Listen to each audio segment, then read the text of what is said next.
discover the natural power of ashwagandha, an ancient herb known for its healing properties. For over 3,000 years, ashwagandha has been trusted to reduce stress, increase energy, and improve focus. Our ashwagandha is carefully grown, harvested, and processed to retain its maximum potency. Each root is hand-picked and dried, then ground into a pure, organic powder, ensuring the highest quality. Simply mix 1 teaspoon into your favorite beverage or take it in capsule form as prescribed by a healthcare professional. Whether you're looking to balance your stress levels, boost your immune system, or enhance mental clarity, ashwagandha offers a natural solution. Experience the benefits of ancient wisdom backed by modern science. Trust nature. Trust ashwagandha.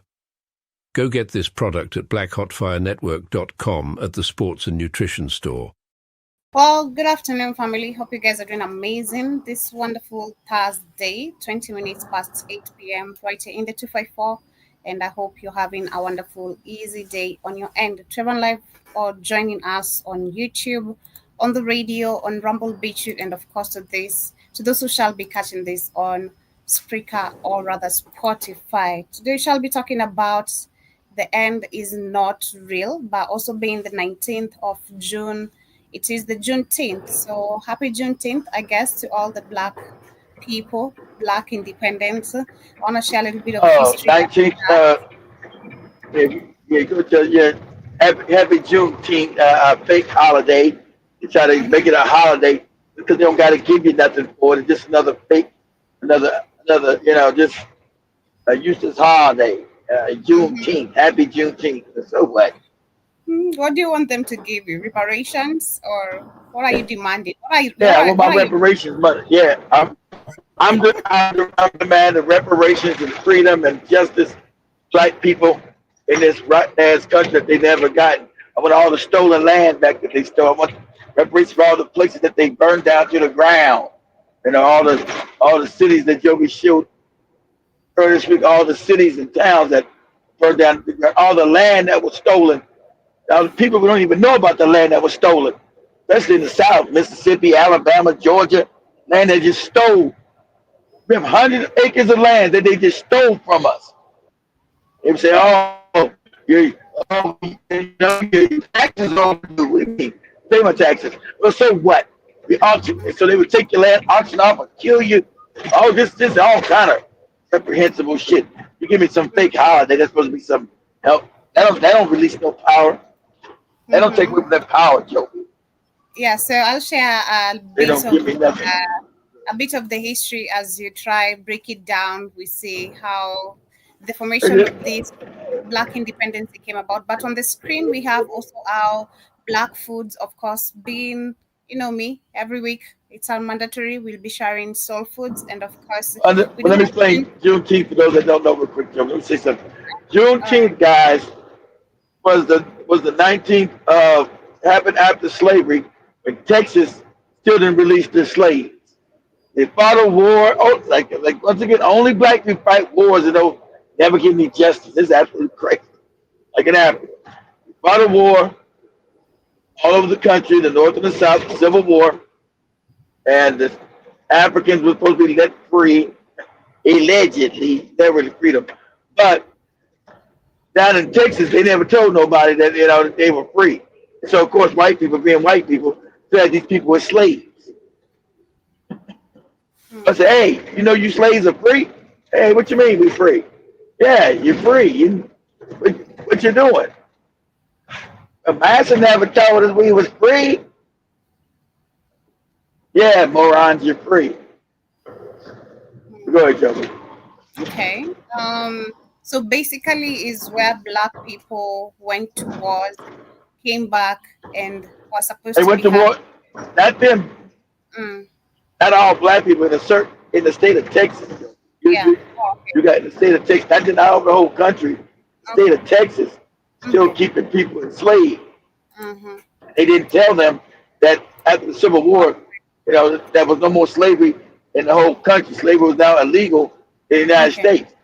But Texas didn't tell its people that it was unlawful to keep them as slaves. They still had them practicing slavery. Yeah, crazy. Okay, so let me share this. Okay, let me share this. Then I'll be sharing the second video on that. But this is how also Juneteenth, and of course, Black people during every particular occasion. Of course, food was part of the, one of the things that they coming up with. We have watermelon mentioned Became here. part of the culture. Yeah, I don't like watermelon that much unless it's blended. I'm not sure how we can drink it nowadays. If it's blended with something different. I'm about to say, did I just see you drink a watermelon smoothie in the studio Yeah, if it's last mixed with week? something different, I can take it now. All right. And then yeah, we have colored greens mentioned here. We have the barbecue and so much more. This Have you ever wondered why some foods are closely associated with Juneteenth? Well, today we're going to talk about it. And if you have your own questions, you can reach out to me, onemikehistory.com, in the contacts page. Also, if you'd like to support the channel, you can do so on my Buy Me Coffee on my Patreon page. yeah, I'm sure you also do that on our page. Download our app. Black Hot Fire Network is the name on the Google Play Store. We have an active donation page. So put anything of your own choice if you're enjoying these amazing conversations right here. If you're educated, if you are inspired, share also with your family and friends our network so that they can also stay tuned and get to learn something. The emancipation of those that were enslaved in the United States by recalling the day that marked the final liberation of those that were enslaved.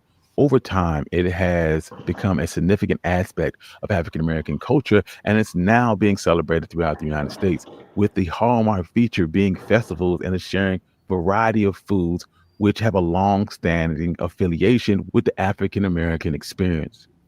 The origins of Juneteenth can be traced back to the Emancipation Proclamation in 1863, in which all enslaved people in the Confederate States were released from slavery. Despite the proclamation, an immense number of African Americans in Texas remained in bondage until June 19, 1865, when Union General Gordon Granger arrived in Galveston, Texas, and declared that every person should be set free. That date is honored as Juneteenth. For one to understand the importance of Juneteenth, you have to understand the history of African Americans and their foods. During slavery, I'm glad you elaborated that because, from my understanding, I thought this is, when slavery had been going on, and then Texas, or still had slavery going on. So, thanks for elaborating that. African Americans were denied the implementation of their culture and thus resorted to food as an expression of their cultural heritage. This is especially true with foods during Juneteenth. These foods are deeply rooted in the African American experience. Foods like barbecue, watermelon, collard greens are all traditional dishes and reflect the resilience of the African American people. These dishes not only provided sustenance, but also served as a symbol of pride, courage, and strength, and the perseverance of African. And if you've been following up with most of the soul foods we've been sharing, from this guide's page, to be specific, he has been explaining, of course, the originality of majority of these foods and how it connects us as Black people. Americans in the face of adversity. Watermelon, for example, is a staple food for African Americans during slavery. It was easily cultivated in hot, humid climates of the southern United States and was one of the few fruits that were available to enslaved people. Plantation owners often allowed them to cultivate and sell their own, and they were also often given watermelon to celebrate during July 4th. After emancipation, watermelon became a symbol of Juneteenth and a reminder of the freedom that African Americans sought for. Formerly enslaved individuals would often avoid sharecropping on white-owned plantations by growing, consuming, and selling their own watermelon. This led to watermelon being seen as a symbol of pride long before the negative stereotype of watermelon being associated with Black people. Another popular food is barbecue, and it's also rooted in African American tradition of pit cooking. This method involved burying pits of hot coals within which the foods would be cooked. Enslaved Africans arrived in the American colonies as early as 1600s, and by the 1700s, African Americans were the go-to barbecue cooks. And this type of barbecue is a culmination of African, European, and indigenous meat cooking and seasoning techniques. Enslaved people were responsible for the most difficult and laborious tasks that included digging pits, chopping wood, butchering, and processing and cooking the animals. Yeah, we've checked, of course, and we've seen our barbecue remains the best. Black people, well done. Not medium rare, not, I don't know how they like it, but yeah, ours is very much well cooked all the way through. Yeah, You don't want to see anything red, not anything rare, green. not red, not bloody, not rare. Exactly. This is how they were able to learn and perfect their craft over centuries. During that time, any animal could be cooked in a pit. It could be a quartered cow, goat, a possum, a raccoon, or even a sheep. Following Awesome, emancipation, cool, African Americans man. Crazy, man. moved to various corners of the nation and took their Southern barbecue techniques with them. Subsequently, they continued to use the same cooking techniques while incorporating their own barbecue craft that is now linked to Juneteenth. Also has a long history of being associated with the experience of enslaved people in the United States. Greens originated in Greece, but it wasn't until the first Africans arrived in Jamestown, Virginia in the early 1600s that America was first introduced to the green leafy vegetable. Collard greens were one of the few vegetables that, once again, African Americans were allowed to cultivate for their own consumption. Resilient to a variety of climates and able to be harvested multiple times, collard greens were easy to store during the winter They and get could that be squeamer cooked in a wiki. variety of ways. They get Pulling that squeamer wiki stuff. was a Yeah, it is.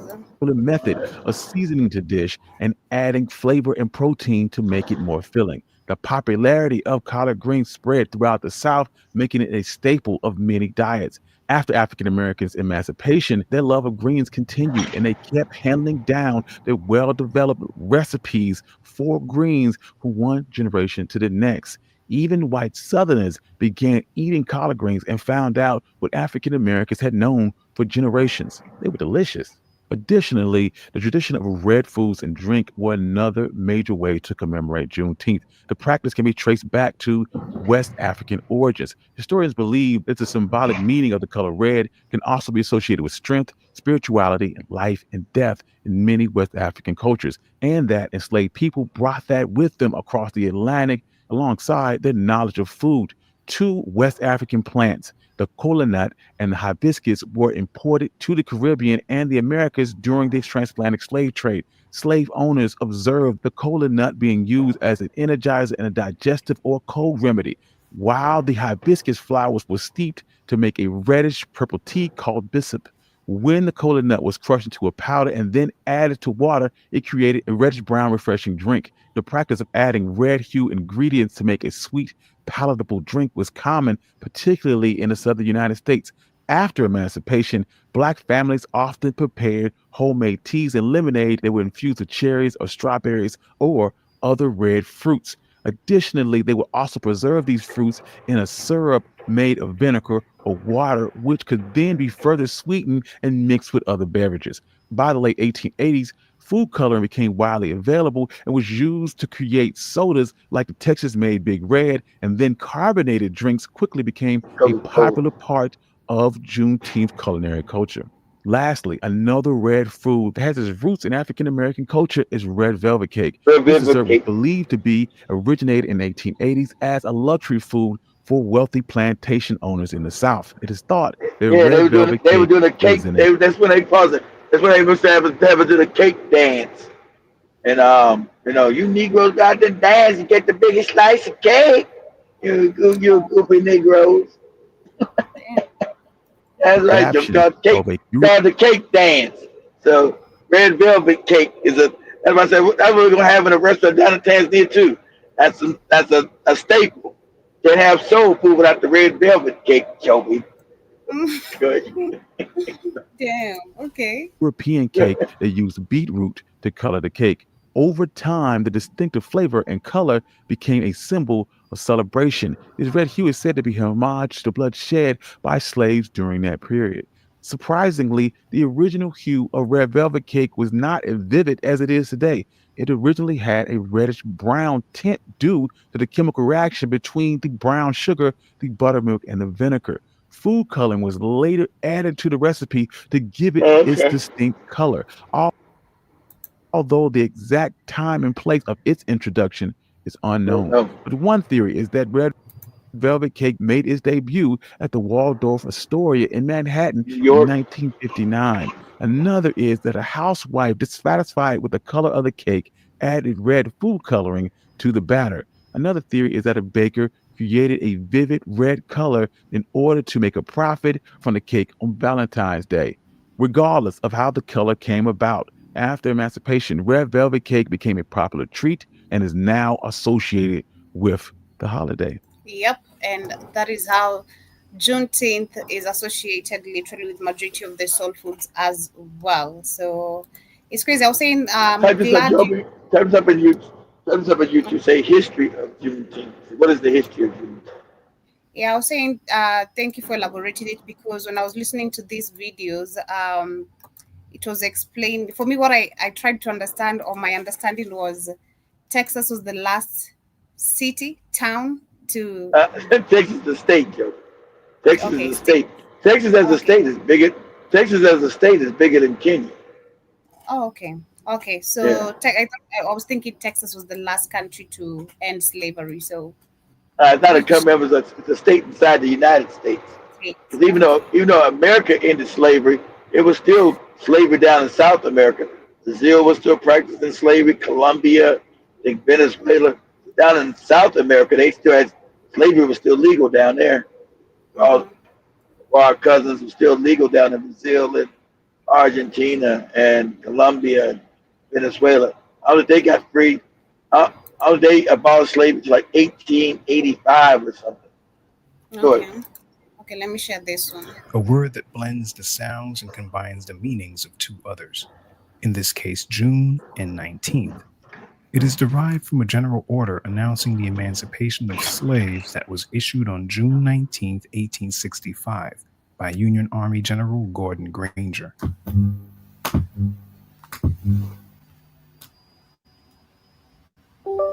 The Civil War had ended just 2 months earlier, and the general order came 2.5 years after President Abraham Lincoln's original Emancipation Proclamation, which read, "All persons held as slaves within any state or designated part of a state shall be then, thenceforward, and forever free."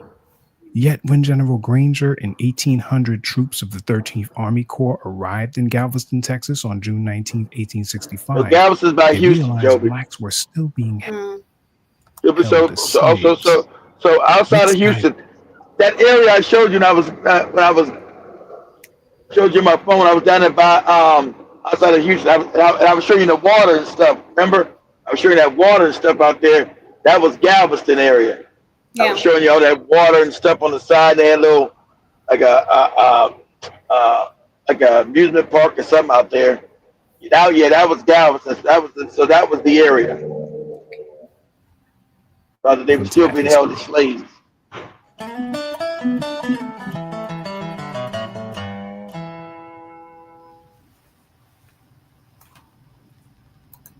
Confederate General Robert E. Lee surrendered in Virginia, and Texas, which had seceded from the Union on February 1st, 1861, formally fell. This was the reason for General Granger's visit, to assume authority over the people of Texas and enforce Lincoln's original proclamation, which was issued January 1st, 1863. While the Emancipation Proclamation had seen close to 200,000 blacks enlist in the Union Army to fight the South, 250,000 slaves remained in Texas following the war and were shocked by Granger's General Order. General Order Number 3 was handwritten and read by General Granger as he stood on the balcony of Ashton Villa, former headquarters of the Confederate Army. This officially ended slavery in the state of Texas. The order reads as follows: Headquarters, District of Texas, Galveston, Texas, June 19, 1865. General Orders Number 3. The people of Texas are informed that, in accordance with the proclamation from the Executive of the United States, all slaves are free. This involves an absolute equality of personal rights and rights of property between former masters and slaves, and the connection heretofore existing between them becomes that between employer and hired labor. The freedmen are advised to remain quietly at their present homes and work for wages. They are informed that they will not be allowed to collect at military posts and that they will not be supported in idleness, either there or elsewhere. By order of Major General Granger, F.W. Emory, Major Assistant Adjutant General.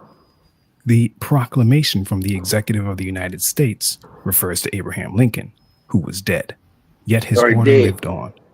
Texas was Shut up, home man. to the last remaining legally enslaved blacks in the U.S. While a messenger had been sent to Texas to issue the order by announcing the emancipation of blacks, slave owners ignored the report and withheld the information from their Ignored it. slaves so that business could continue as usual with a free labor force. Since Texas remained a Confederate state until General Lee's surrender in April 1865, emancipation was not enforced. General Granger was given command of the District of Texas and dispatched to Galveston with Union troops for this reason. After General Granger read the order publicly from the balcony of Ashton Villa, he sent his men marching through Galveston to read the general order in various locations. These included their headquarters at the Osterman Building, the local courthouse, and the Negro Church on Broadway, now known as Reedy Chapel AME Church. All Texans were officially informed that, per Lincoln's original proclamation, all slaves were now free. The annual celebration of Juneteenth arose from this event. Officially called Emancipation Day, June 19th is also called Freedom Day and Juneteenth Independence Day in some circles. It would seem that the arrival of General Granger and his Union troops, coupled with their grand announcement, instantly led to 250,000 slaves experiencing freedom. But this couldn't be farther from the truth. Some chroniclers of Juneteenth's history would have us believe otherwise. One source, National Today, a site that keeps track of holidays and special moments on the cultural calendar, writes, Granger's arrival with the grand news stirred the air with jubilance and massive celebrations across the state. A former slave named Felix Haywood gave his recount of the first celebration in 1865. We was all walking on golden clouds. Everybody went wild. We was free. Just like that, we was free.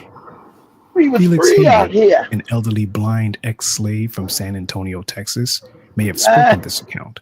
But what happened immediately following the proclamation of the order in Galveston was quite different for many. The news spread quickly on the relatively small island city of Galveston, but the day of freedom did not come as expected.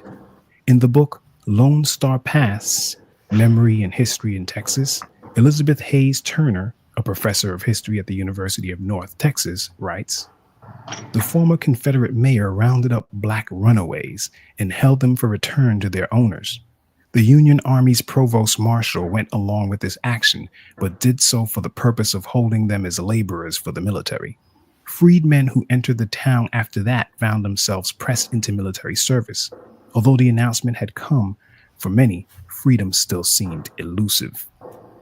Freedom did come to Galveston when Union troops occupied the island, but even with 1,800 troops, Granger's general order took some time to reach the ears of plantation owners and their 250,000 slaves across the vast stretches of Texas. Texas. Yeah, remember, understand, guys, the state of Texas is bigger than the country of Kenya. So imagine just being a little part of Galveston, little city of Galveston outside of Houston, and, you know, way back then, wasn't no damn internet, wasn't no phones, wasn't that stuff. To find out that the whole state of Texas, you free. Let's say you way up in Dallas area somewhere. You down together. You wouldn't hear that. That'd take a year, 2 years to cover that whole state. Find out people were free. Go ahead, Joe. But distant plantations for months, and after they did arrive, plantation owners decided when and how to relate the news to their slaves. Many waited till after the season's harvest to do so. Turning to Elizabeth Hayes Turner once more, concerning Texas slaves, she writes in Lone Star Pass, when they did get the news and attempted to act on it by leaving, their immediate joy succumbed to despair as white vigilantes punished former slaves for preferring freedom to labor exploitation. Uncertainty mixed with high expectations. I understand what Joby said. I mean, with this in there. Remember, Joby had the thing yesterday. Come on, you're crazy if you want to be free.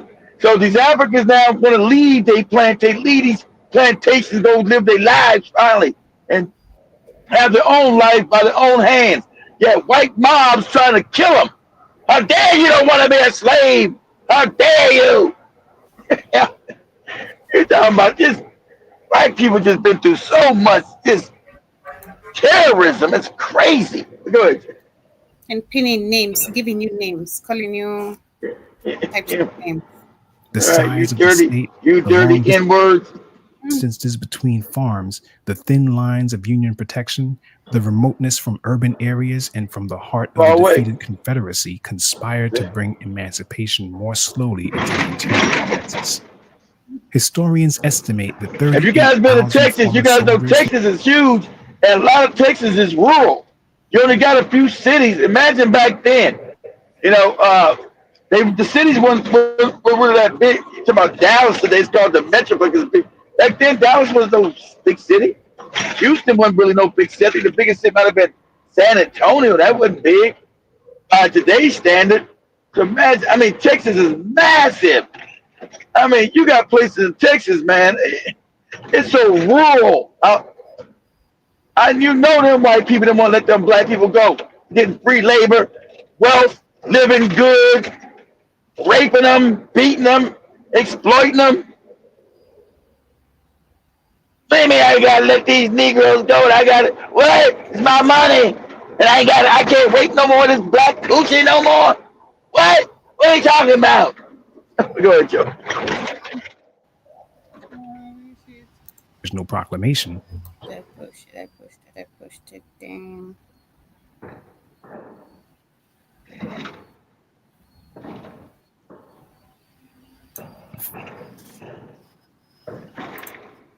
Freedom did come to Galveston, themselves pressed into military service. Although the announcement had come, for many, freedom still seemed elusive.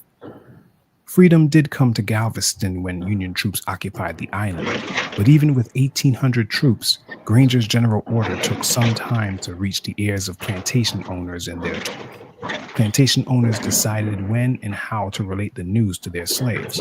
Many waited till after the season's harvest to do so.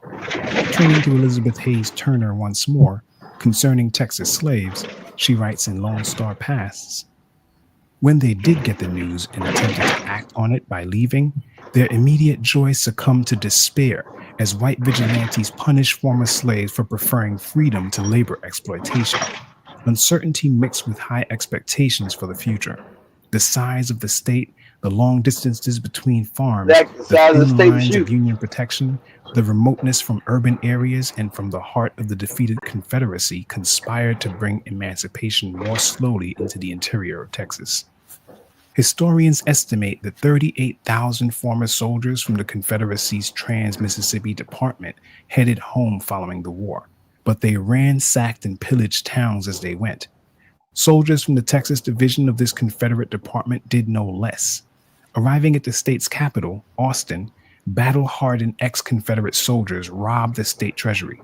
Anarchy unfolded elsewhere in the state as well, and General Granger's 1,800 troops were not enough to maintain order in all of Texas, nor provide adequate protection to so many scattered former slaves.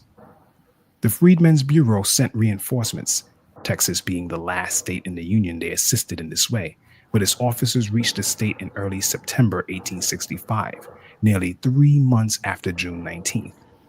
Freedom celebrations were seen here and there among slaves following the public reading of General Order No. 3, but the idealized notion of widespread jubilation experienced by slaves immediately thereafter is a fallacy. Exactly, Collected in slave narratives, they didn't want to let them slaves go, so it was nobody was just free. They had hundreds of years of free labor, getting rich, raping, pillaging, torturing. They didn't want to let that power go.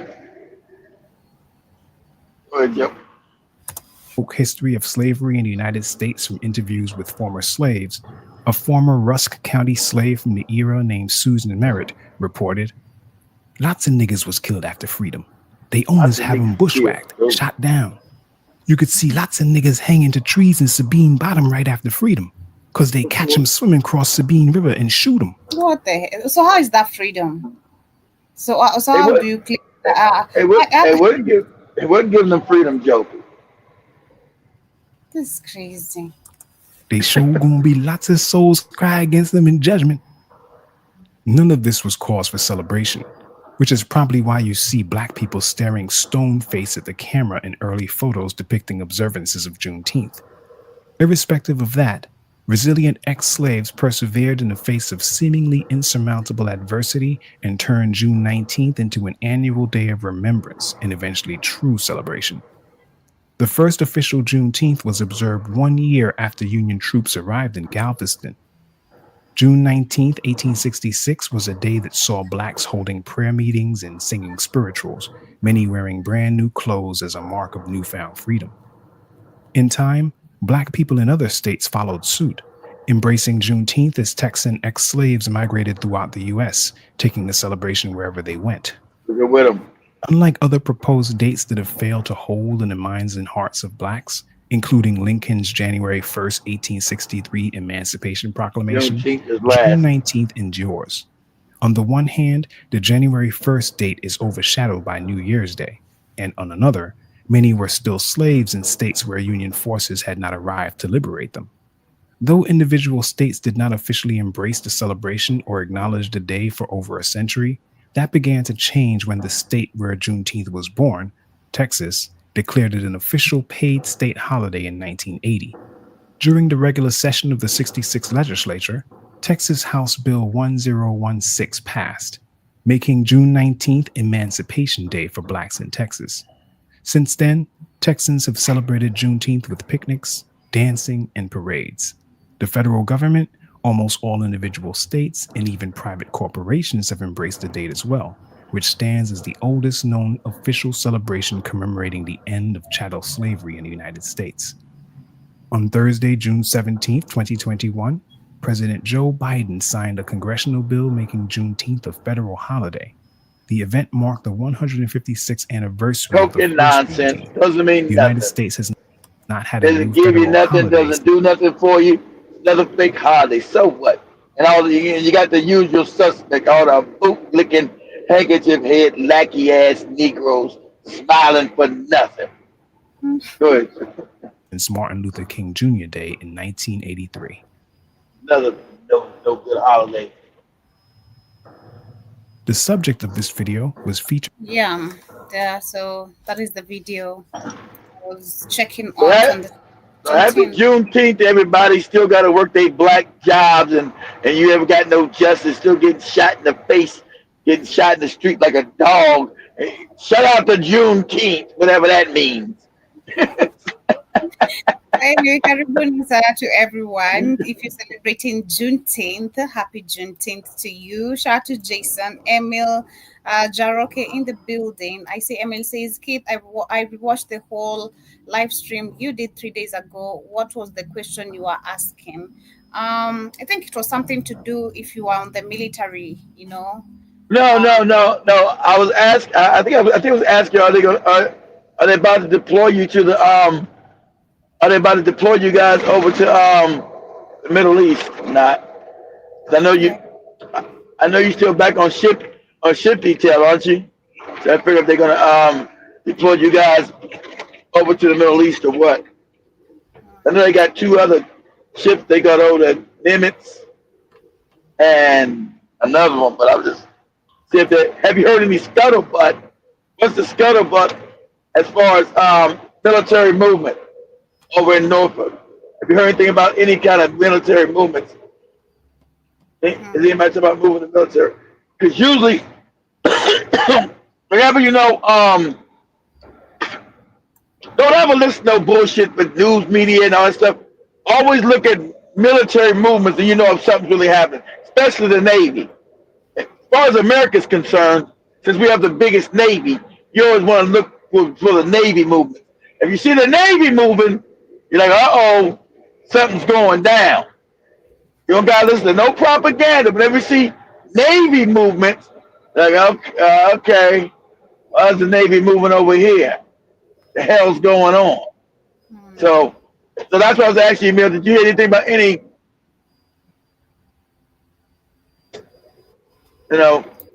over in Richmond, you guys going back out somewhere? Because you always know, whenever they do naval movements, some shit's going down.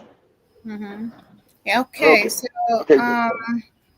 Let me continue the comments and then I'll continue and Yeah. share the next information or conversation. I see we have Jason who's saying, I still crave pork chops with a good salad. I Everyone's. do. Oh man, I crave pork chops so bad. I and then so I haven't eaten. And then I was looking at something right on TikTok. It's funny. I was looking on TikTok. But I'm looking at. But I was. Funny about. I was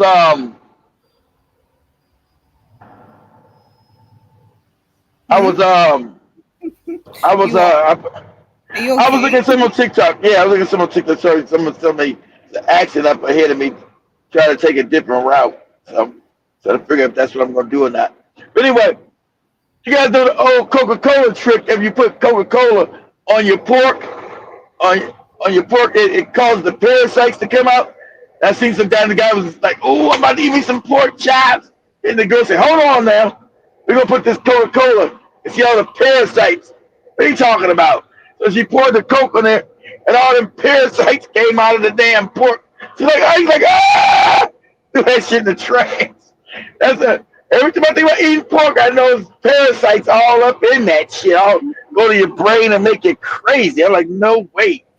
You know, e- even when I go to a restaurant somewhere and I smell them cooking, I'm like, damn, that shit smell good. Mm-hmm. And then also see Jaroke says still not considered actual citizens, never have been specifically designated. What is Black Fox true status? Not a blanket label for everyone. That's a good Good question. question. I Yeah. don't know. Ricky Snow says we was never called Africa America from 1492 until 1980 by Jesse Jackson. I'm the only person that picked cotton from 1966 to 1976. My grandfather was born in You're using 1870. Mississippi. I mean, Like, Alabama, Selma. So, so Ricky, were you guys on a cotton farm over there in Alabama? Cause that is cotton country. That part of Selma out there in the out there around there. There's a lot of cotton plantations out there. A lot of cotton. I mean, not plantation, but cotton fields around that area. hmm. I mean, did you Jar- ever get there like with your basket and actually pick that shit with the hard ass thorns and stick in your hand? Did you do that for real, Rick? Did you ever do that? Wow. Jaroke says Black Fox will get nothing without war or at the aftermath of warfare. He also Better says, believe that. Nothing. mhm. Jason says all these Amigo Mad Max protests are done, played out quickly. They feel real stupid now. And then he also says Texas and California are the biggest states. Okay. And Jaroke also says protests were another diversion and exercise for the state.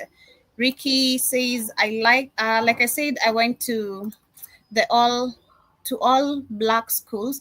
I work on a farm. We lost everything during civil rights movement, and I have never Wow. in 64 years looked at at any slave movie. Okay. Refuse to get a slave. I got you for it. But how'd you guys lose your farm for the civil rights movement? Did the white people steal it? What happened? They probably stole it. Got in Selma. Um, like I said, that area over there is a lot of cotton being grown in that area in Selma. That whole area still pretty small town America, and there's a lot of cotton fields over there still. Yeah, Um, and I also see Emil in the building who's saying, now we're not deploying to Israel or okay, Iran. My ship is in all right. new use right now and will not deploy for another 2 years. My ship is undermined, I Under guess. maintenance, Under under maintenance. maintenance. Okay. Oh, you said undermined. So okay. You Jaraka mean tell me says you guys got shore leave for you guys got shore leave for 2 years? Wow, that's all. You guys are lucky. Being in the Navy, shore leave for 2 years. Okay. All right. Good, Joe. Jaroka says if that's Navy moving them, Marines are on standby. Emily says Newport News is seemingly a predominant black area, and black people in Newport News still live black folks back in the day. Still live Yeah, like black folks back in the yeah, they day. still look messed up. Yeah, I've been in Newport. You talking about New? You know, that's where your Missy Elliott's and that Timberland more are from. Newport News, Virginia Beach, all that area is impoverished with black folks there. Hampton, yeah, Hampton. Was it Hampton? Hampton, Newport News, um, Virginia Beach, and the other areas. All those all together. Newport News, Virginia Beach, Hampton, and some other little area, but it's all in. You're right. It's all impoverished. Shit, like man, poverty's real around here, Jack. He also says he's transitioning to his short duty command this November and will be on Okay. duty for 3 years, so will not be deploying for a while after. I know that's right. I don't blame you. Nobody wants to be on a ship with a bunch of swinging dicks. I get you. Sure. Hi, John Mosquito. Hope you're doing amazing. Karibu. Shout out to Derek Lyons. Hope you're doing amazing. He says African America is a trademark. And I also see John Mosquito says, Joby, can you say Mississippi? I did say that. Mississippi. What's up? Don't try Yeah, me, pretty right? good. Mississippi, yes. You said it better than most people in Mississippi. As a Don't Negro try. in Mississippi, they say it. They're like, Mississippi, Mississippi, Mississippi. What? John Mississippi. Mosquito, we're gonna dare you to call him. We hear your British British accent. accent. He only called it one time and hung up, and I knew it was him. That was years ago. I was like, is there a mosquito? His English was better. His English was better than King Charles. Shout out to Lando. Hope you're doing amazing. Ricky says it's hard to explain how we lost everything, but we still have 100 acres. Okay. And shout out to Ben. See? Shout out to everyone with us on the chat, you guys. Hit that like button, of course, if you're right here, and of course, if this is your first time, subscribe as well. But as we get into the Iran-Israel conversation, Conflict.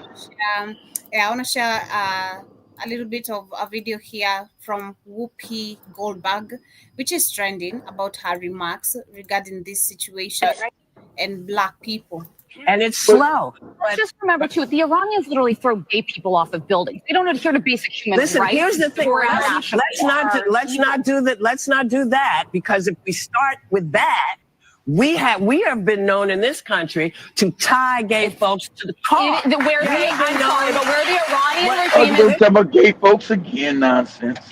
They nothing used to compared to the just United keep States. hanging black people. So It is not even the same. I couldn't step Oh no! during this. Wait! That's not what you mean to say. It is the same. No, it's not. The year 2025 in the United States is nothing like if I step foot wearing this outfit into Iran. Listen, killed for I'm sorry. I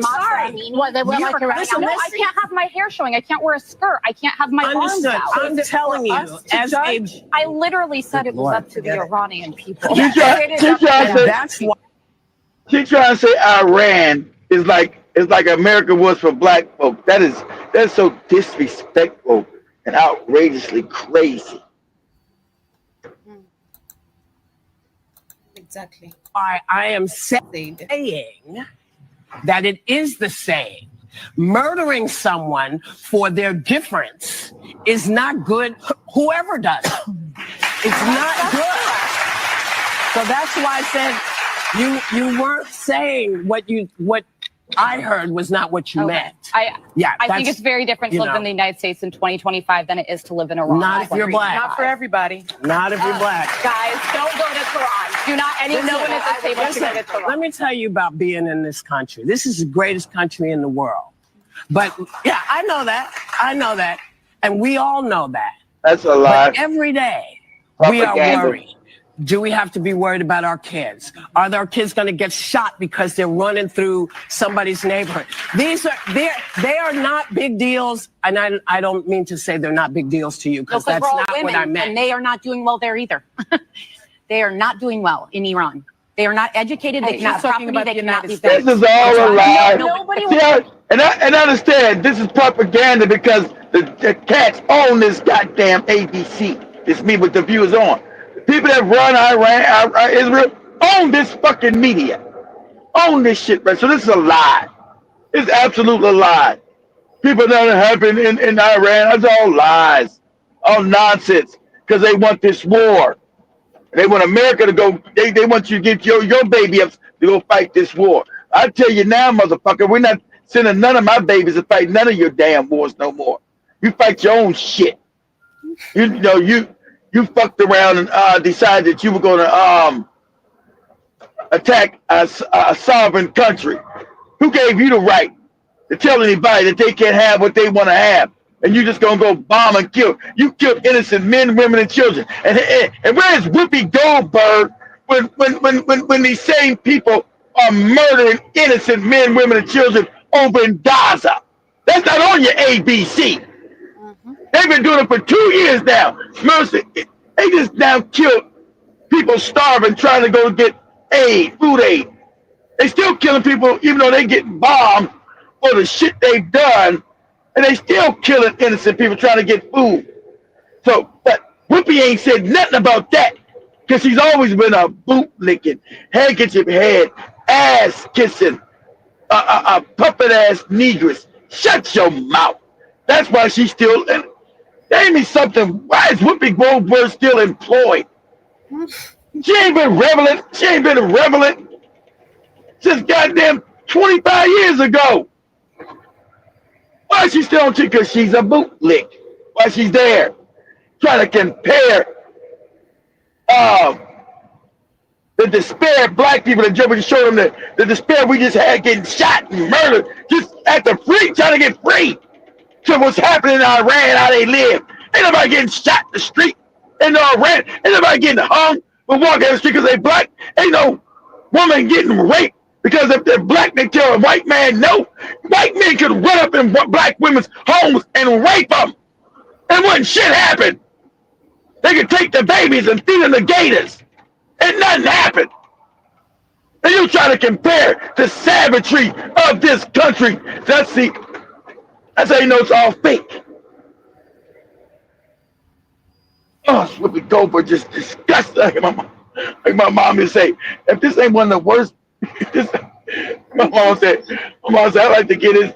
I'm gonna use my mom said, I had to get this duplicitous bitch a lot of bubble gum.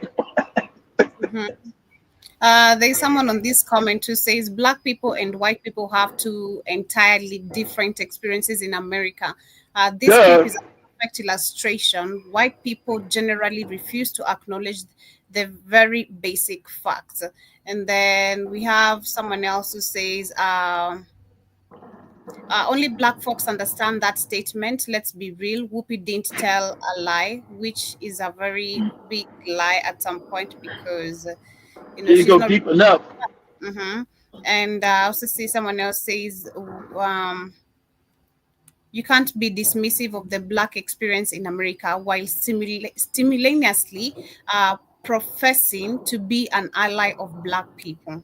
Well, exactly. Those are the comments I can read from that particular video, which of course is going viral as if they don't like you. They don't, because they get upset when you tell the shit they've done, Joe. Remember, they tried to erase history.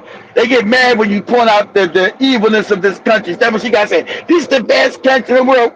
When? This country has never been great for who?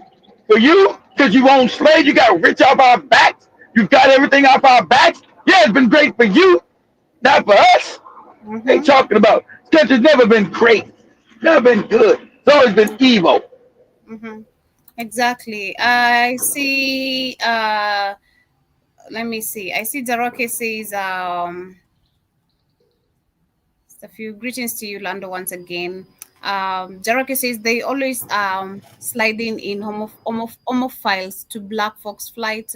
Don't they Um, always? Oh, what is homosexual? You start being the homos. What is homosexual? Because that's the um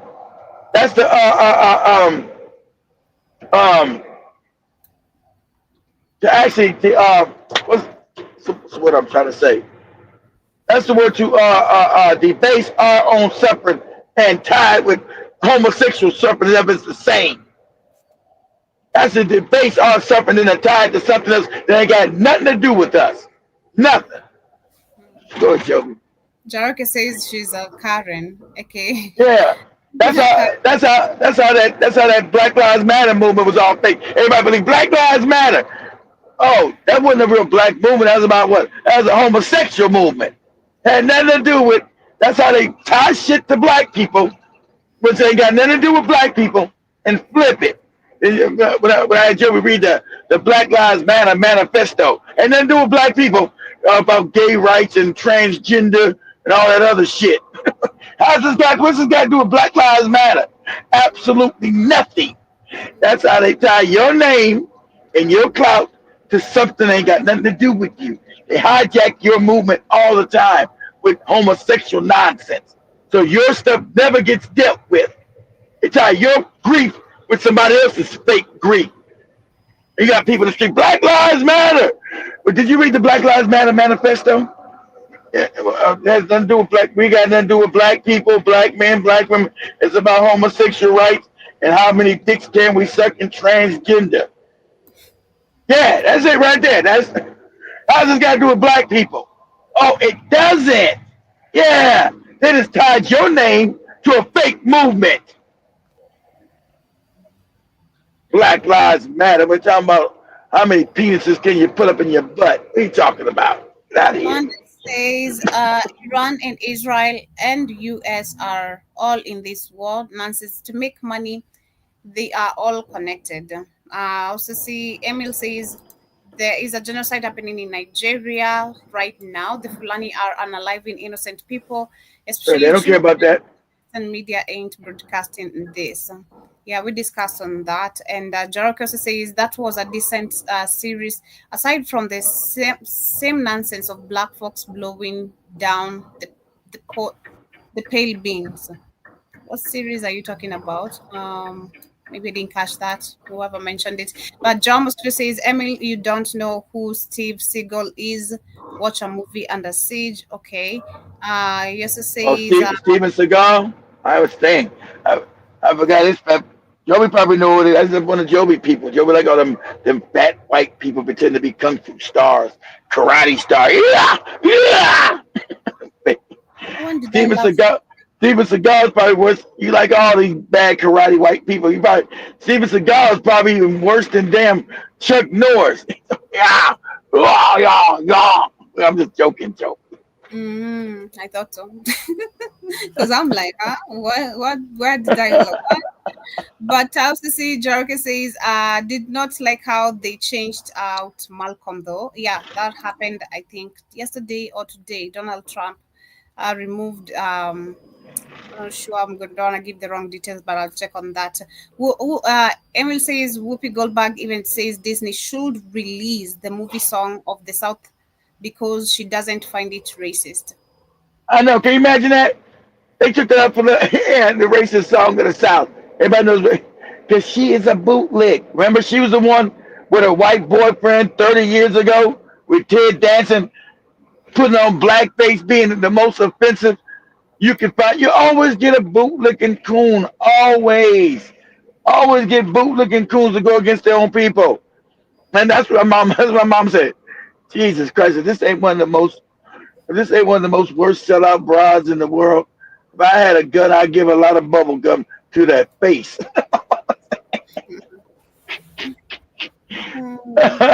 Oh no, Joe, just real quick then. Just real quick. Keep that open. I mean, it's on YouTube. Say Whoopi Goldberg gets called out for using blackface with white boyfriend. Say Whoopi Goldberg gets called out for using blackface with white boyfriend. She's so hatred of black people. That's why she got a fake Jewish name that she would disrespect her own people with a white boyfriend. You're dealing with you're dealing with a psychopath. Imagine this craziness. My mom said, "Wow, wow, this is a real one here." Let me see.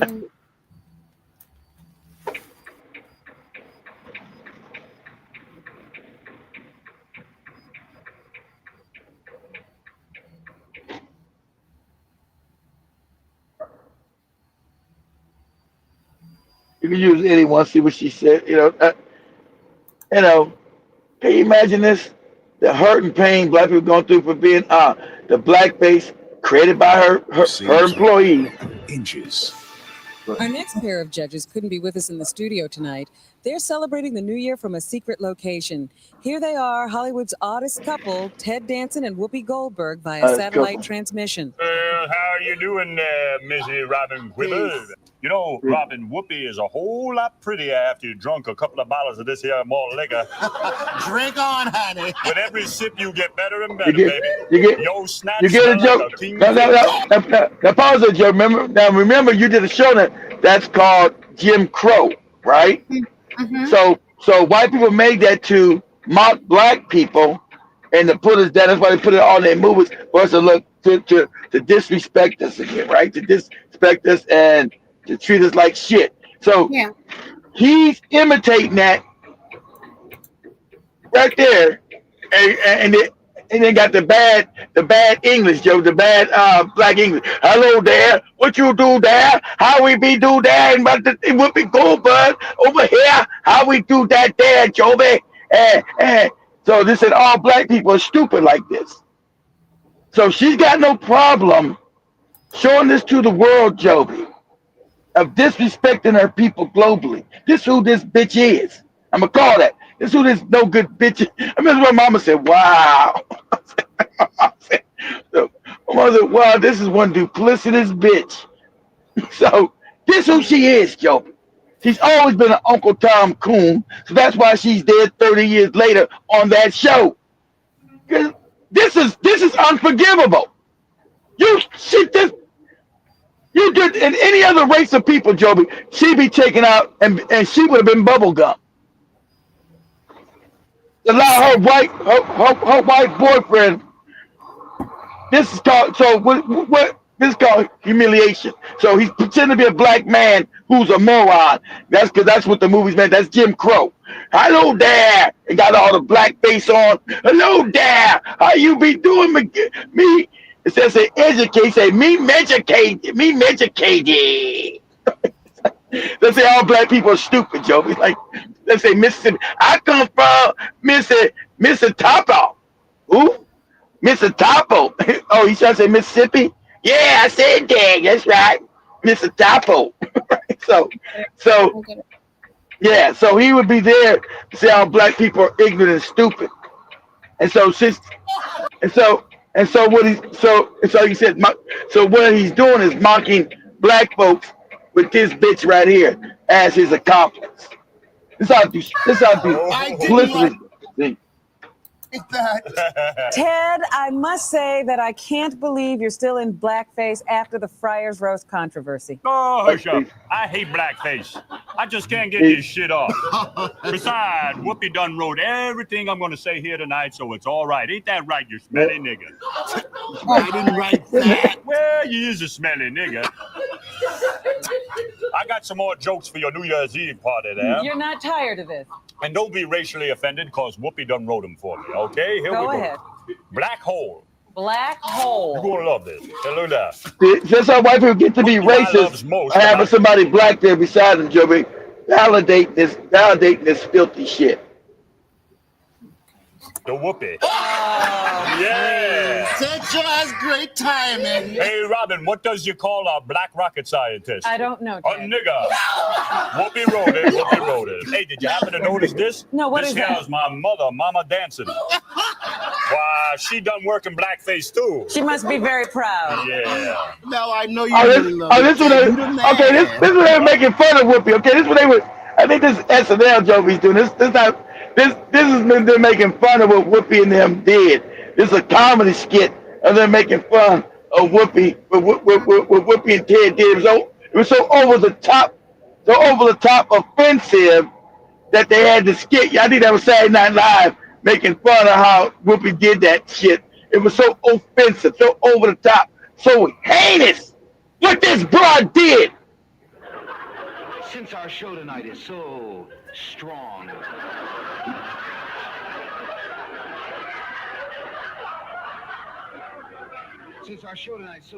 on comedy, have you noticed?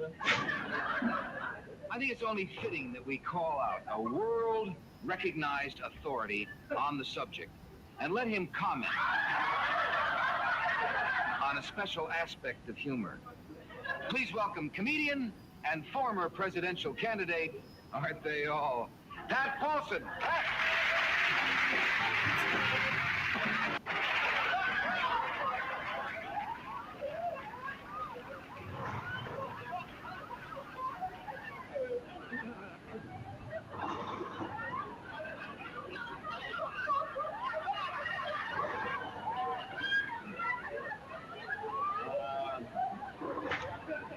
Good evening. That's a laugh. Good evening. So remember who controls the media globally. Who controls the media globally? Oh, the motherfuckers that are getting bombed right now. Who controls the media, the globe? Who destroyed black people's image globally? Huh? Yeah, that's real. So that's what this filthy shit is right here. Go ahead. Humor. I really think it's. This is not. It ain't the Chi-Coms. Yeah. No, sorry. It was showing how blackface is disrespect, Joe. They always get caught doing it. I was just showing you Whoopi Goldberg back in the day when she had Ted Danson that they did it. I like the skit they did. Ted Danson, yeah, there you go. Go ahead. Known for his role in the sitcom Cheers, dated actress Whoopi Goldberg from 1992 to 1994. The couple met while working together on the film Made in America. However, during their relationship, Danson was still married to Cassandra Coates. This affair ultimately led to his divorce in 1993, which became one of the most expensive divorces in Hollywood at the time, costing him $30 million. That same year, Danson would appear at the roast of Whoopi Goldberg. He arrived at the event in blackface and proceeded to use the N-word 12 times during his routine. He also made offensive jokes about their sex life and her race, before ending the routine by eating a tray of watermelon. Critic Roger Ebert, who was present at the event, reported that the audience of 3,000 people at the New York Hilton grew increasingly uncomfortable with Danson's offensive material. Whoopi would later come forward in an interview, claiming that she wrote a majority of Ted's routine that night and has said she caused great hurt to a man who doesn't deserve it. Ted Danson. She caused great hurt to a man, but not her race. You said the psychopath. And you would have known it was wrong, so you wrote it, so you would have known it was already offensive, and you crossed the line that you did disrespecting black people globally. You knew what you were doing. That's why this fucking bootlick, this no good broad here. You just can't. That's why she's still allowed to be on the Cat's TV 30 years later when she has no relevance. That's why she's there. You understand why she's there? Because she's willing to disrespect her people and throw them under the bus. That's why this no good broad has always been there. With a non-funny ass. She's going to be a comedian. When have you ever laughed? Can anybody tell me a Whoopi Goldberg joke that you remember? I know nobody can. You guys even forgot that she's a comedian. She's supposed to be a comedian. You can't name no joke. If she was, instead of her being a bootlick, she would have been already washed up. But she's been a loyal servant of the Cats. Look, their hats. Doing foul shit like that. Even the white people like, oh man, this is uncomfortable up in here with this mess they doing. Because it was so over the top racist. That's how foul she is, you know. So it's crazy. We're going to let you take over as you explain the end, not real. So right now, Okay, so right now is not real is crying because they're getting bombed into submission. And so right now you got the same usual suspects trying to get America to go to war with all the lies that they had Iran had a nuclear bomb. We've been hearing this thing for 30 years. I meant to send Joby some videos. See if I can find them. Give me a second. The same lies have been told over and over again that it's going to Benjamin Netanyahu, but Benjamin Malakowski, that's his real name. Shout out to everybody on TikTok saying his real name. It's not even Benjamin, whatever. Malakowski has been saying for the last 30 plus years that Iran was 3 months away from getting a nuclear bomb. For 30 years, they got his ass out there talking crazy. And we need to go and bomb him and all this old crazy stuff. So they were going to make a deal with Trump, supposedly last Sunday. But Israel doesn't want, the people that run this plant don't want that. They want all that land. If you guys don't know, I told you guys years later, the reason why all the other Arab countries helping Iran or Muslim countries, because remember, most of them are crypto J's, crypto hacks. We know that the Saudi kingdom are not Arabs and not Saudis. We know they are crypto hacks, crypto cats, pretending to be Arabs. They're crypto hacks, right? The crypto hacks. We know that. So, and so, shout out to Iran, who decided they understood that they were going to be coming for them, and so quietly they built up their weapons and their knowledge base. And remember, Israel had spies all throughout their whole network over there, and so they were able to get rid of a lot of their generals. So they thought, once you get rid of your general command, usually a country usually has no leadership and you can topple it easy. But somehow Iran must have made sure that its junior officers were up to speed. They could take over the country if if a lot of people die. That's what you always should do. You always educate your youth so they can step in behind you all the time. You always make sure they know what you know. So if something happens to you, they can pick up the ball and keep it going. Sound like African, not nobody being in power for 50 years and all this other crazy shit. You always train the youth so if something happens to you, they can just keep it going. Nothing ever stops. So obviously that's what Iran did. So when Friday night, when Israel decided to attack Iran unprovoked, launched this sneak attack, this cowardly attack, and killed these innocent generals and children. You see the old media is controlled by them. France controlled by the hats. England, America, all of them controlled by the cats with the hats. They're all like, they were all cheering. Remember, they were all cheering the Israel. Sneak attacking Iran. They were all happy about it. All the media lighting up. Oh, look what they did. Blah, blah. Not knowing they thought it was going to be like some Iraq nonsense. They're going to be going, overthrow the government, put their puppet in, steal all the resources, put them on their fake dollar, steal all their banks, get the banks become Rothschild banks. But unbeknownst to them, Iran was ready and had been preparing for them to come see them for the last 30 years. Now, Iran would have been stupid not to know that they were eventually coming for them. So when Iran hit back, it was devastating, right? And so you got Trump and them lying about, remember Trump told you Saturday or Sunday, we got control of Iranian airspace, which is a lie.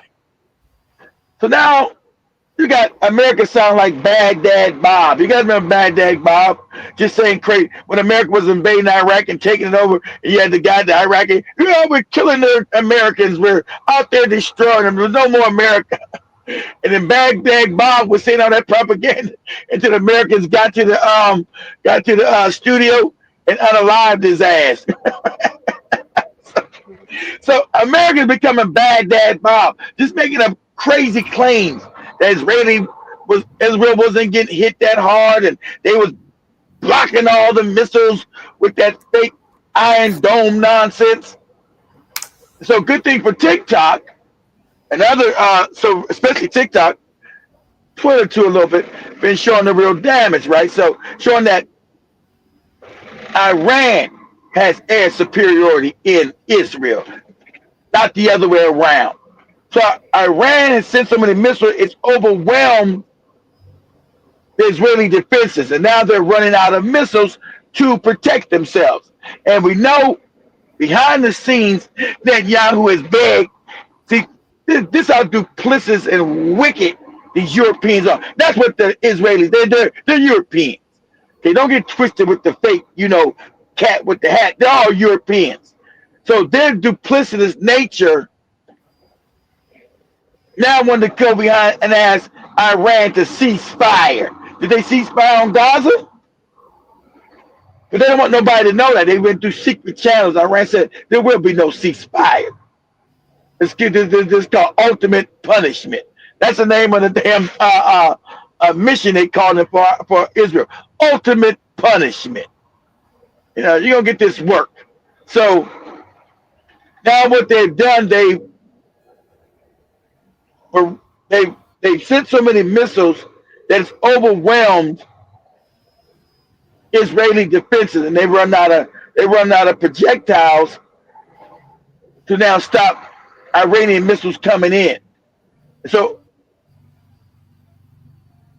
Iran is saying there will be no more Israel. We're gonna make it non-existent. See, if you guys don't know about the true story of Israel, they won't tell you because they don't know the media.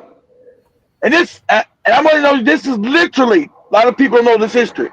So the Palestinians allowed them to come to resettle in that land that was called Palestine. And the Israelis, who are Europeans, start stealing their homes.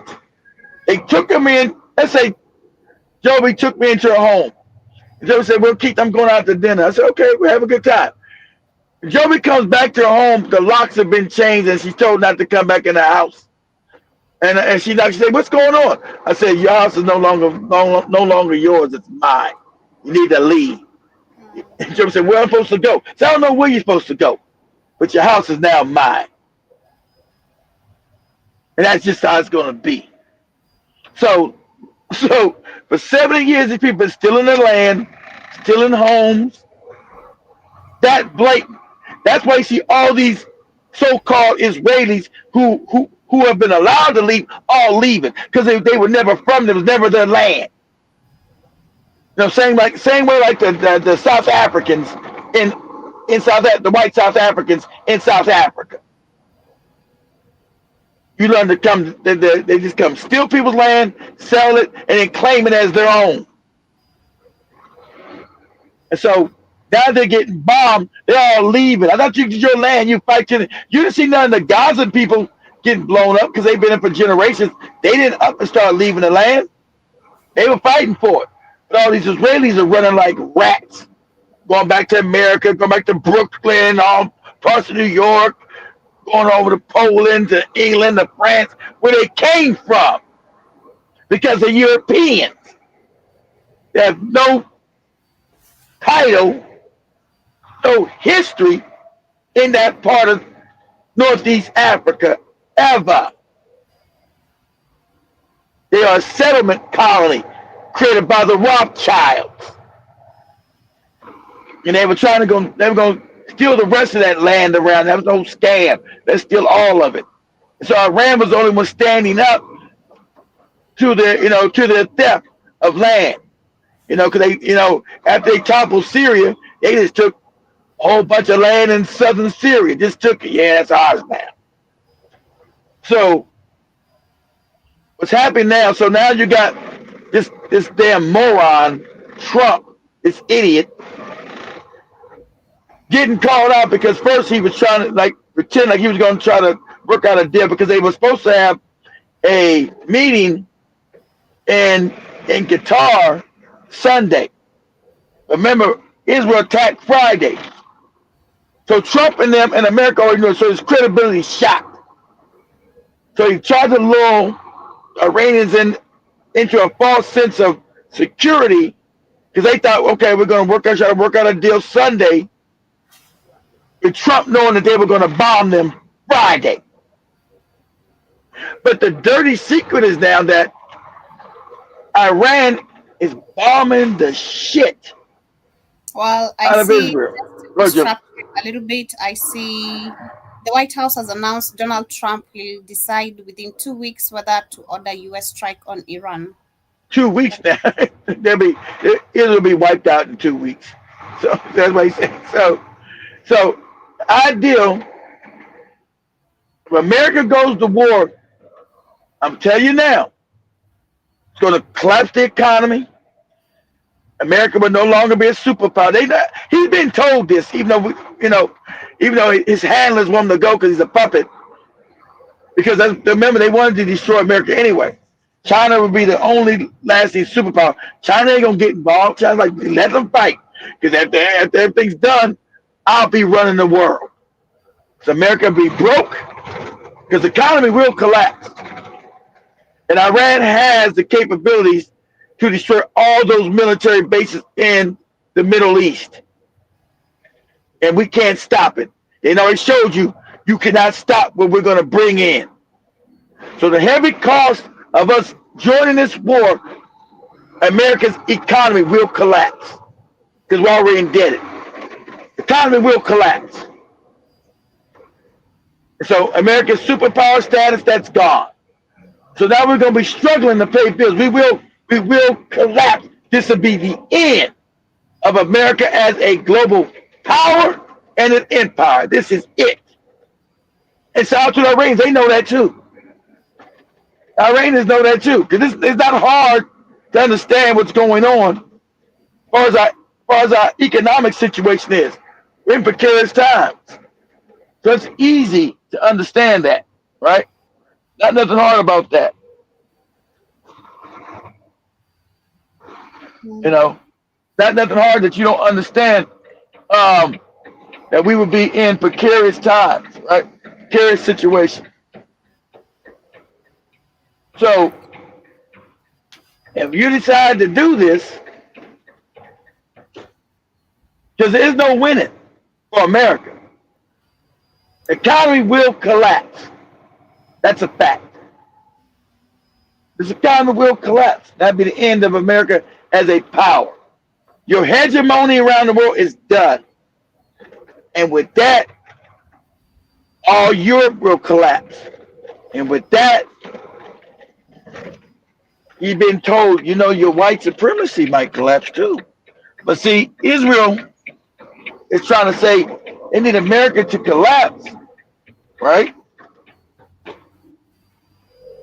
They need America to collapse because they wanted to make Israel, remember the whole thing was to make Israel the center of global power.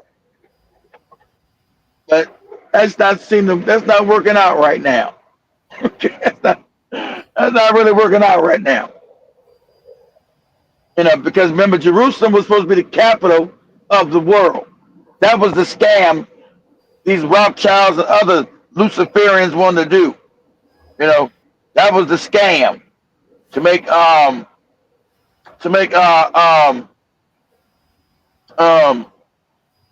Israel the center of the world.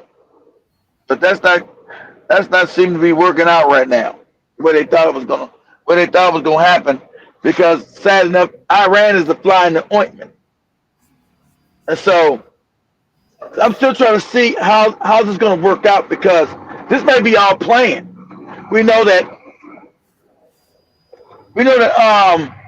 they talked about doing this over 200 years ago, 150 years ago, with Albert Pike. With Albert Pike's manifesto saying we're going to use America, destroy it, by causing a conflict within the Middle East. So, is this the war that they always talked about? I'm not sure right now. Because, like I said, they talked about this over 100 years ago. Do this for me, favor. Do me a favor, real quick, Joby. Mhm. Say, go to Google and say Albert Pike, ALBERTPIKE, Albert Pike's message about World War III.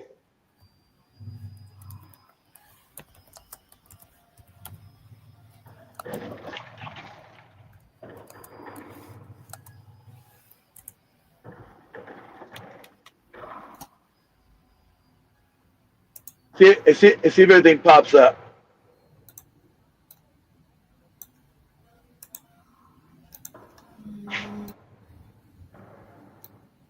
Just a minute. Okay, see, Albert Pike, a 19th century American attorney, soldier, writer, and Freemason, is often cited in conspiracy theories, claiming The conspiracy theory is always a conspiracy theory. Go ahead. claiming he predicted 3 world wars. However, the context provided in the papers do not directly address or provide evidence regarding Pike's alleged predictions. None of the papers discuss Pike or his purported prophecies about world wars. They are therefore based on provided context. There is no scholarly support to affirm the Albert Pike predicted 3 world wars. Let me see, because this is them actually denying. So it's not They're saying no. That's a lie.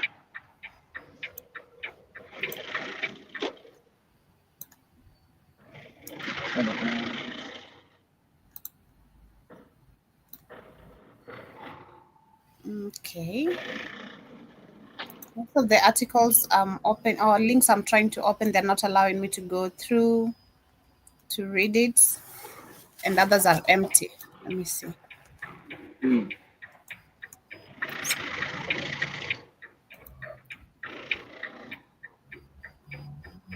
Yeah, they're not allowing me to read it or go through it deeper. And other links are empty. Yep. Okay. Yeah. Excuse me. Yeah, no information about it. But I see, let me go back to the comments. I see John Mosquito earlier was talking about, let's see where I left the comments at.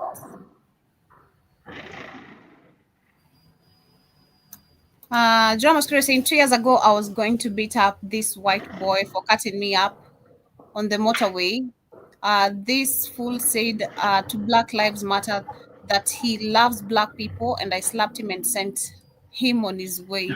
And I also see Ben Uko says, I'm not a fan of Tucker Carlson. He called out Ted Cruz for supporting this war for regime change in Iran, and also couldn't answer a simple question about Iran. And I also see John Mosquito says, Steven Seagal was on army chief on a ship in the movie Under Siege. That's why I brought him up. Okay. Okay. I also see Jaroke says, always the black women with their natural beautiful hair and look that decided to be a bad witch and a traitor. And I also see he says George Jefferson was a homophile himself, just like most TV black fathers. Jean Mosquito adds, she was a little funny in Sister Act and Ghost, but I had no idea she was an actual comedian. That is Whoopi Goldenberg. And I also see Ten Speed Karibu Sana. He says she is the ultimate bootlick Whoopi Goldberg. Listen to the last name. She changed her whole life and has been around the Jays when she got shit on the View by the Jays. She kept on going like nothing. And Ten Spirit also says she's the worst. I was trying to find a black one exactly like her. That's Jay Lavin, like Chris Rock. Hey, W Don, nice to see you. So many of you guys right here on the chat who have not even seen you in a while. Hey, W Don, Karibu, nice to see you. Yeah, and I also see John Mosquito says Iran giving Israel a taste of their own medicine. Yeah, also earlier today we That's what they're doing.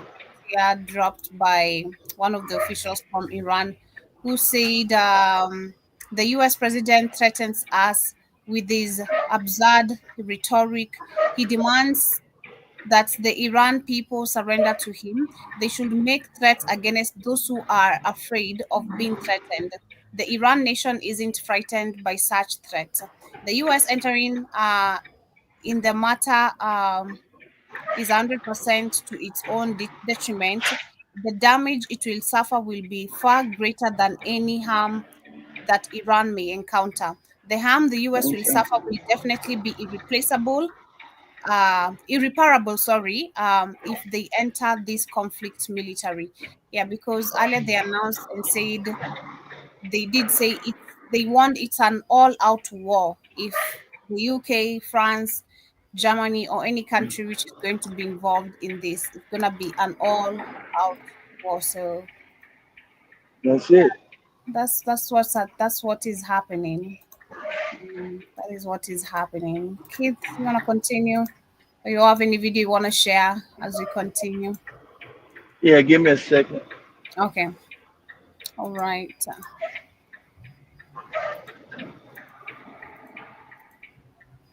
Yeah, shout out to Trump. Let me see if I can find a video that I wanted to share here.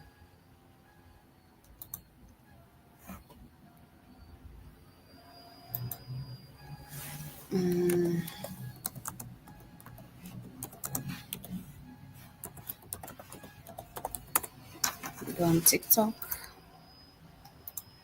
Would be better.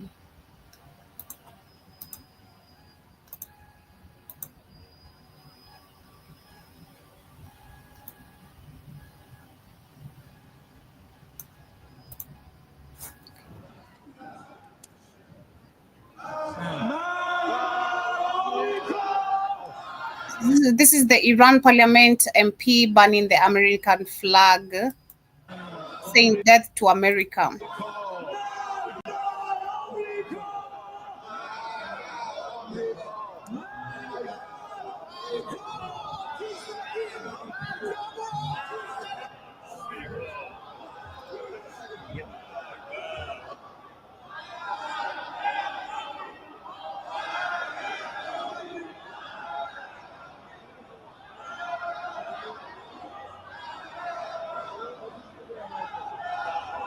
متشکرم. آقای گلجان آقای باشه مجلس آتش بزنیم. متشکرم. بفرمایید. اگر اروپا و کشورهای مهم مثل روسیه و چین It says if Europe and the important countries like Russia and China fill this international vacuum, بین المللی را پر کنند شاید perhaps there will be a way to continue this path راهی برای ادامه مسیر on the باشد. nuclear deal. در غیر این صورت جمهوری Otherwise, Iran will bring President Trump to his senses with its nuclear action. اقدامات هسته‌ای خود ایشان را سر عقل می‌آورد. و این را بدانند که در چنین They شرایطی have to know that under such circumstances, و این را بدانند که در چنین شرایطی ایران هیچ Iran will have no commitment to stay in its previous position on the nuclear issue. تعهدی ندارد که در So جایگاه meaning they stand with what they say. گذشته خود در مسئله هسته‌ای قرار بگیرد.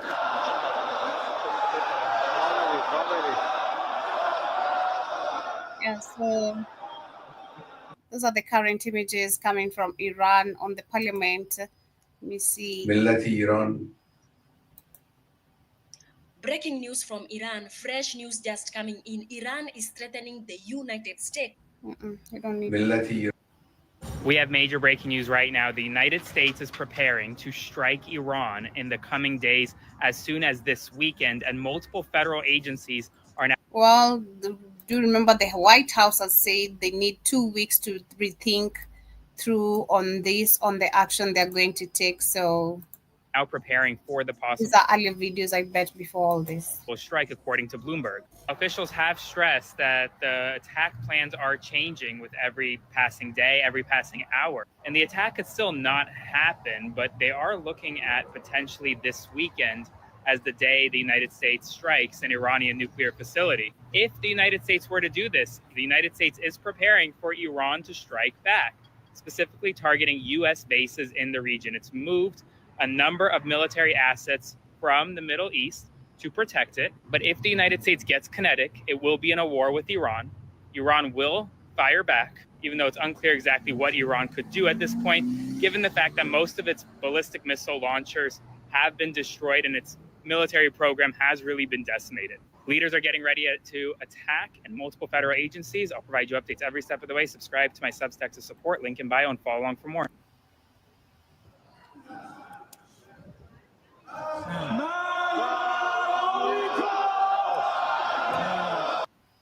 Today it's Tel Aviv, tomorrow it's New York. I understand. Israel and Iran have launched fresh attacks on each other. Yeah, so of course these were videos of what has been happening. Let me see if we can find. Okay, not really that. So. He said he's in his building. Okay. There's a video I was watching earlier. Let me see if I can find it on BitChute, which is explaining how it's like, I'd say, what they called. To me, they look like the Israel messengers. I don't know. Let me see if I can find that video and share it very quickly, that particular part.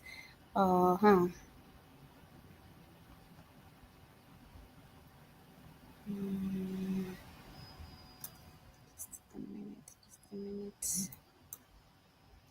Trending.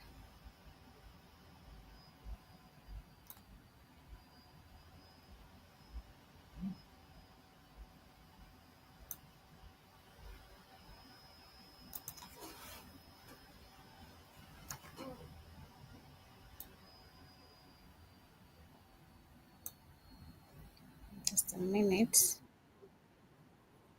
Not this one. There's a video I'm trying to find which was explaining how, of course, Trump is just like a puppet. And how he must obey all this that is being told, just like what we were discussing on Tuesday. If he doesn't, that's what he is, a puppet. They'll make him choose his flavor. Let me see. Visual hacks. Where's the video? Damn.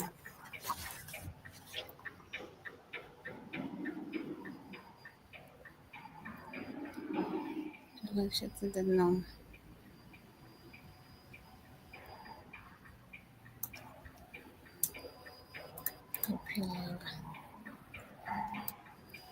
Something with BitChute. If you don't really get the name of the video, you won't find it until the rest of your life. So. Get that right.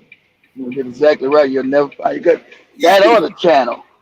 That other channel, but you get half the channel wrong and messed up.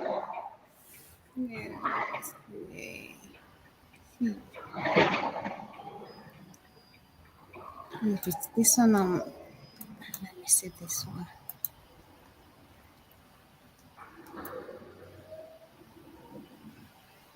I mean, you get close to the name of the channel, you still don't get it. And I'm gonna fix you. Man, this is crazy. I need to fix this stuff.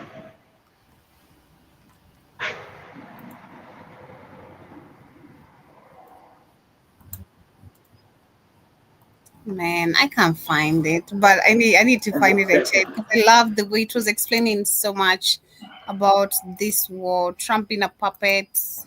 Yeah, that's a... Dang.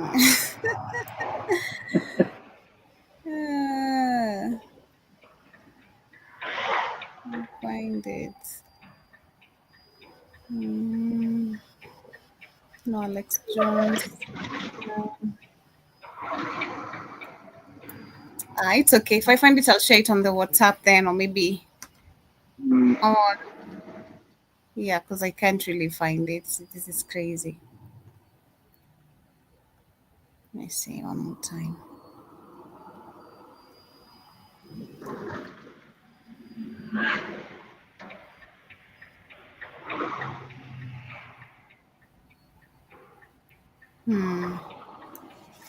If I find it, I'm just gonna check right now and then let you guys know. But I think I've seen you kids. You've shared a video, if I'm not wrong. Did you? Not yet. No, I get a chance to share it. Go to. Let me see if I can try it. Just a minute. Let's see. On this laptop. God, shit. Traffic is so bad over here, damn Chattanooga. Shit.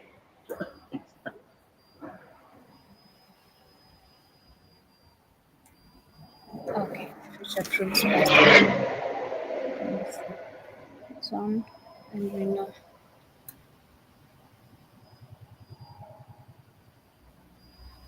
This is fucking crazy. Okay, just a minute. I think I got it. Good. Oh, you found some? Okay.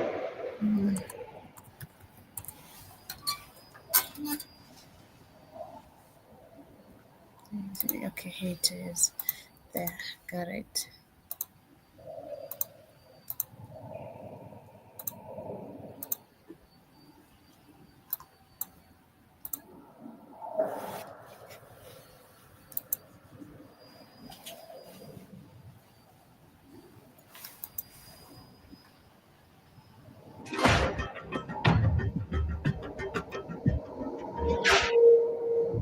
You're watching in real time is Peace Through Strength and America First. What have you heard? What have you heard from the Iranians? They'd like to talk, but they should have done that before. I had 60 days, and they had 60 days, and on the 61st day, This is an absolute liar he is. Because they try to stick attack him. So everybody knows he's lying now. It's not even, he's absolute. He looks like the moron he is now on the world stage. He's an absolute moron. That's what it looks like. Absolute moron. Good. You don't have a deal. The war in Iraq, we spent $2 trillion, thousands of lives. We don't even have it. Iran is taking over Iraq with the second largest oil reserves in the world. Obviously, it was a mistake. So George Bush made a mistake. We can make mistakes. He's talking about the oil reserves. He's not talking about whether it's good or bad. He's to see if they got the second biggest oil. Everybody knows what these psychopaths always about. What can we steal? He's not about to help no people. They use fake democracy. They got the second biggest oil reserves, and we need to get it. Steal it. Go ahead, John. Go ahead. We should have never been in Iraq. We have destabilized the Middle East. Right. We shouldn't have been in Iraq. We shouldn't have been in Iran.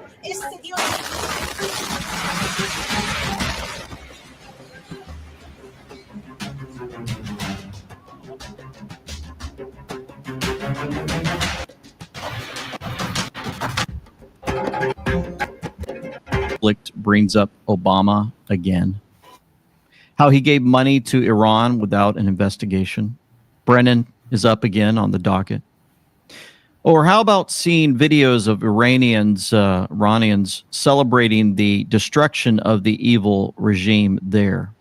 Do you see how escalation of fear always brings out the anti-Trumpers and more? The 2020 election is all over the news. There's all these fake right-wingers, this moron wants what it's all fake. Because he's talking about the evil. Iran hit them. Iran has nuclear bombs. See, this is the hypocrisy of white people. They believe they should be able to have weapons and kill you, and you not be able to respond. That's in their psychopathic mind, that they can always come invade your countries, kill your people, and how dare you ever try to respond or have the right to respond. That's the whole thing. How dare you, as a slave, talk about you want to be free. It's the same mindset. It's crazy. The psychopaths. Go ahead, Joe. Crews are caught. Illegals are being removed. Great numbers are out. And we are on the precipice of great things happening. Wanted to show you this first, our book, Beyond the Microphone, second with app Festival, flyover, 15 as many as here available for you. expected in Washington, D.C. to celebrate the 215th anniversary of the U.S. Army. The National Mall center stage for a festival, flyover, historic military parade. Hey!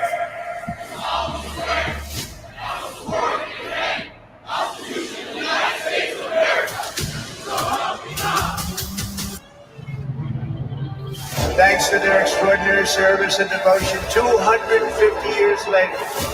America stands tall, America stands proud, and America stands free.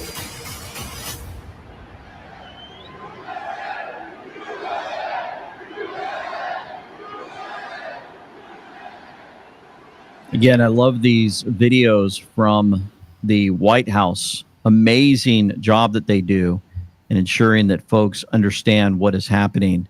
I wanted to show you real quick. I was just thinking about it. I didn't have it really prepped and ready to go. But there's a guy on X who was posting information about what he saw with the parade optics. And I wanted to show you real quick. There is a guy on X named Lesgo Brando that posted this. I wanted you to check it out. What's up, everybody? So I want to comment a little bit about the parade and tell you what I saw. So there are a few things. I actually called my nephew. He's a retired Army. And as soon as I asked him if he saw anything weird, he said the same thing. And I was like, that's funny. That's exactly what I saw. So here's what I saw. Number one, I saw the parade as not a show of force. I saw the parade as a process of expression for the American Grand Military. Now remember, only the Grand Military can operate inside America. Okay, that's why there's Grand Army Plaza up in Brooklyn, right? So the Grand Army Plaza, where the Grand Army was parked, and the Grand Army or the Grand Military in grand jurisdiction has now walked across the bridge into the nation, reclaiming the District of America. The military forces in the cities are there to protect the federal buildings, the same way that they were protecting the federal buildings by being housed in the federal buildings in the Trump inauguration. So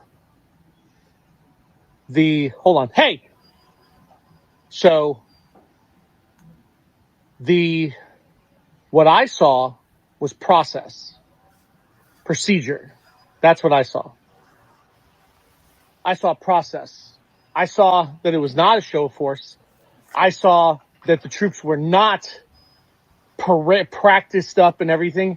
I saw the troops that had been exiled or declared shipwrecked or sick or injured as of 1940.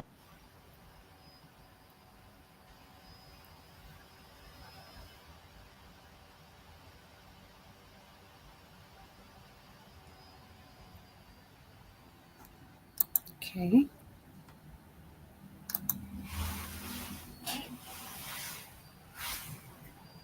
'49 in the Red Cross Convention, returning to their nation and returning as the Grand Military of the hands it over to Jeb. The guy that you're looking at behind President Trump, they just zoomed in on him. He's the same guy who gave the document to Bush Jr., right? He handed it to him. And then when he got that document, he took a look.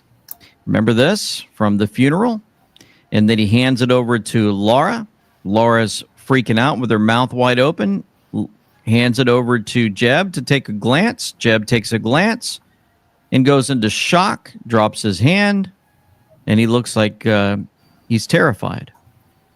And that guy on the top right there is the one standing behind President Trump. Good catch. So here's a take on President Trump about Iran. What specifically is better than a ceasefire? What are you looking for here? An end, a real end, not a ceasefire. An end. So something that would be permanent. Yeah, or giving up entirely. That's okay too. Are you close there? Is that possible? Is that possible in the next 24 Why not? Certainly possible. Complete give up. That's possible. Yeah. So he wants an end. Just wants to end it all. And it's been played on several stations throughout. Even Communist News Network was playing that. I just want an end to all of this. Yes, sir. Go ahead. Tammy, would the U.S. government like to see a regime change in Iran? First of all, I'm certainly not going to remotely address that. It would require me to speculate or speak on behalf of the president, which I will not do. What we've seen, though, is clear, is months and repeated statements that all he wants is a peaceful world. His activity and the nature of the actions that the United States has taken and his special envoys have been rooted in one thing, which is negotiations, looking for diplomatic solutions to generational problems that he wants solved diplomatically. That has been his constant posture. And there has been nothing that has changed in what he wishes for, what he would hope to accomplish. And so, of course, yes. De-escalation. President Trump said, we know exactly where the so-called supreme leader is hiding. He is an easy target, but is safe there. We are not going to take him out, kill, or at least not for now. But we don't want missiles shot at civilians or American soldiers. That's crazy to sound. We know where he's at. We're not going to. It's all lies. We know where he's at. No, you don't. You would have took him. Now, as if they got the right to kill someone's leader. Let somebody say, "Oh, Iran is trying to kill Trump." But see, they can openly say this is how psychopathic these people are. They say they believe they got the right to kill you. Yeah, we know what's up, but we decide we're not going to kill him right now. We'll kill him when we want to, you know. But now that's an act of terrorism. But they don't see. But they've had control of the planet so long that justice and what's illegal and what's not legal doesn't even compute in their minds. We go ahead, Joby. Yeah, I'll just play it a little bit, then we literally get to wind up. Then wrap it up. Thank you for your attention to this matter. And I just got this update from Inside Israel Intel on X. The Night Watch, also known as the Doomsday Plane, the president's emergency command aircraft, just landed at Joint Base Andrews outside Washington, D.C., following a highly unusual flight path from Shreveport, Louisiana. Historically, this aircraft is activated during severe crisis, including military or nuclear threats. Last known presidential use was September 11, 2001. Potential implications. Best case, prep for U.S. military action on Iran with heightened presidential security. Worst case, anticipation of nuclear escalation in the Middle East. Closely monitoring. Updates are incoming. And so we continue on into Iran. There was the Iranian crown prince, Pahlav Reza. He gave a speech to the nation. It's interesting. Before I show you that speech, just wanted to show you this. This was Iran TV before Islamists. If you're listening, you see a woman selling a refrigerator, wearing shorts and a button-down shirt with her hair showing. She's not completely clothed, and you can only see her eyes with all black. Nope, you don't see that. She's simply smiling. Iran TV before the radical Islam folks took over. Another thing you're looking at on your screen would be several young girls who took their headdress off. They're showing their hair, And this can be very dangerous for them, but this is happening in Iran. There are many celebrations that we're seeing. Pause that, Joby. Pause that. You're trying to see what they're trying to do is inflict someone. That's their culture. So they're trying to inflict their culture. This is how these psychopaths do. Your culture, Iran doesn't get to tell you how you should do here in America. This is your westernized culture. But see, they always want to inflict their culture on everyone else. They want to bring homosexuality there and everything else. So this is this moron trying to say that something's wrong with their culture. That's their culture. That's what they want. Now, I might not agree with it, but they got the right to it because that's their culture, not mine. Now, me trying to inflict my culture on them would be what? Hubris, would be wrong, but not to them. Not to them. Go ahead, Joe. Anyway, we'll stop it there. This is the crazy arrogance they have. I was just gonna pick a few points from that video because personally I watched it, the whole of it. See, what he was talking about Obama and all that. But as we literally wind up, I see Cassius Williams with literally the last comment. I've read all the comments. He says, "Never believe the word of mayonnaise." Mayonnaise mutants. Okay. Exactly. He's talking about the who people. Yeah, but I feel like if you really know how to just, separate the lies from the truth, you should be able to. Because they lie all the time, and most people don't get it. They've been lying. I mean, it's easier now because everybody knows they're liars and what they do, what they say. But they can, they do it with such hubris. They're so shameful, so shameless liars, and they just don't care. You're like, look at the girls and what they got. That's their culture. That's their choice. You find the same thing in Kenya, but you're not seeing them say, since Kenya's a puppet state, you're not saying the same thing about the people wearing that shit in Kenya. Look at Kenya with them wearing that shit. Even Joby's little sister. What's going on? Just chilling wherever she is, minding her business, I'm like, hey. Joby's daddy decided to do that. They're gonna do. That's a choice. She's not being forced. She's not been hit in the face. So, see, but I would see how they demonize stuff. They try to give them a right to say they got the right to invade somebody's country. Because that's all baloney, Joby. They want their resources, Joby. Mm-hmm. Of course, it's all about the resources. It's all about the resources. They want the resource. That's what they want. Mm-hmm. I think that's how we'll wrap it up with today's conversation. That is all we had for you guys on tonight's conversation. Of course, see you guys tomorrow. This is just what we were supposed to talk about yesterday. So in case you're wondering why we have the show today. So this is what exactly we were supposed to cover yesterday. But I hope you have enjoyed. He's so concerned about the hijab, Joby. Thank you for being active and for, of course, being right here and for tuning in. It's nice to see someone like I've not seen people like Kajaroke in a while on the chat. I've not seen people like Ben. Yeah, how you doing, family?